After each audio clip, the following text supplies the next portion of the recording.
I got a call. One as a recreation director, you really don't want to hear it, but he said, Ed, we have an unconscious man that was underwater and he's not breathing.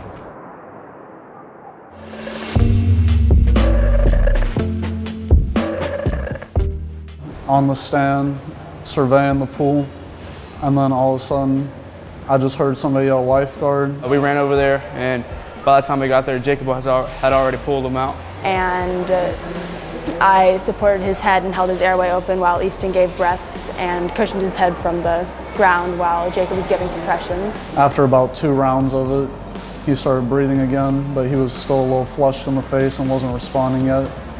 So Easton started giving him more breaths until EMS got there.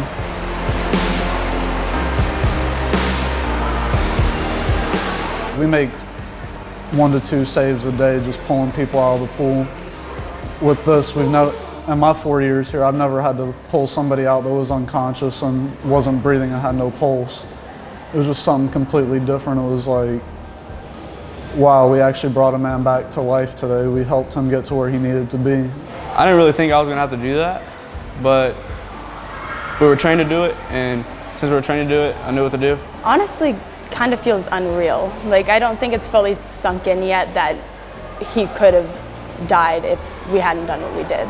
The trainings definitely work, so that much is shown, but I guess it just kind of shows me that the job is way more serious than I initially thought it was, signing on as a teenager to watch a pool all day. I actually surprised myself when I realized that I could do all the things that I did, and I knew the things that I did, because after you take the training, you kind of push it to the back of your mind to use it later if anything ever happens, which you don't think it will. In the end, if I didn't have the other 9 to 10 people that were here, I don't think that guy would be alive today. It was a total team effort. Yeah, me and Easton did breaths and chest compressions, but if we didn't have Scarlett clear the pool, we wouldn't have been where we needed to be with that guy. We would have had people probably surrounding us, and it would have made things a million times more difficult.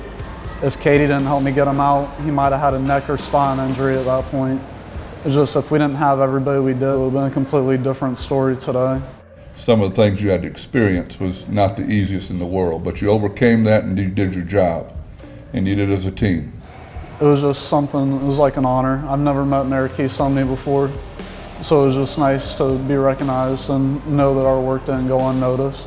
Because all the little saves we make every day, it's like, oh yeah, they didn't drown, it's okay. Glad you got them out. With this, it's like, you saved a guy's life today. You did a great job. And it was just nice to have that moment of recognition.